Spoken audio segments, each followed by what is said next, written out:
বৃষ্টি কার না ভালো লাগে। মেঘাচ্ছন্ন আকাশ আর রিমঝিম বৃষ্টির ঘন ঘটা মানুষের মনকে আবেগে আপ্লুত করে তোলে। বৃষ্টিকেন্দ্রিক এই আবেগ এতদিন সাহিত্যে আবদ্ধ থাকলেও এখন বিজ্ঞানও সায় দিচ্ছে বৃষ্টিকেন্দ্রিক আবেগকে। জার্মানির হাম্বোল্ড ইউনিভার্সিটির একটি গবেষণায় দেখা গেছে আবহাওয়ার পরিবর্তন মানসিক অবস্থার উপর গভীর প্রভাব ফেলে।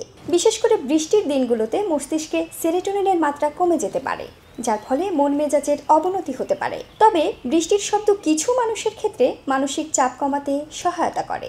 আবহাওয়ার এই প্রভাবকে গবেষকরা নাম দিয়েছেন সিজনাল অ্যাফেক্টিভ ডিসঅর্ডার বা স্যাড, যাকে মৌসুমী বিষণ্ণতাও বলা যেতে পারে। এই সিজনাল অ্যাফেক্টিভ ডিসঅর্ডারের সাথে মানসিক স্বাস্থ্যের একটা সম্পর্ক আছে, কিন্তু আমরা এটুকু বলতে পারি যে বৃষ্টি আমাদের মন ভালো করে দেয়, আর মনের সাথে হেলথ রিলেটেড আমাদের যে শারীরিক স্বাস্থ্য তার একটা সম্পর্ক আছে। আমাদের শারীরিক স্বাস্থ্য যদি ভালো থাকে, আমাদের মনও ভালো থাকে।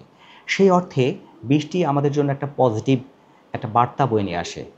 সেই পজিটিভনেসটাই আমাকে আরও বেশি প্রশান্তি দেয়, এবং বৃষ্টির রিমঝিম শব্দ আসলে আমাদের মনকে প্রশান্তি করে। বৃষ্টির দিনে বা ঋতু পরিবর্তনের সঙ্গে স্যাডের ফলে মনে ক্লান্তি, দুর্বলতা, বিষণ্ণতা, হতাশা, কান্নার প্রবণতা ও বিরক্তি ভাব তৈরি হতে পারে। এছাড়াও বর্তমান প্রজন্মের ভাল্লাগে না নামক অবসাদের পেছনেও রয়েছে আবহাওয়ার প্রভাব। নারীদের মধ্যে এর প্রভাব পুরুষদের তুলনায় কিছুটা বেশি। বৃষ্টির যে রিমঝিম শব্দ, আমি যদি চোখ বন্ধ করে বৃষ্টির যে শব্দ পড়ছে এটা যদি আমি অনুভব করি, কিছুক্ষণ চোখ বন্ধ করে থাকি এবং আমার সেই বৃষ্টির অনুভূতিটা নিজের মধ্যে নেওয়ার চেষ্টা করি, তাহলে কিন্তু আমার অনেক প্রশান্তি আসবে। তাহলে এর প্রতিকার কি? ঘরের ভেতর থাকলে হালকা ব্যায়াম, যোগ ব্যায়াম বা স্ট্রেচিং করুন। বন্ধু ও পরিবারের সঙ্গে সময় কাটান। বৃষ্টিতে ভিজতে না পারলেও অন্তত জানালার পাশে বসে বৃষ্টির শব্দ শুনুন।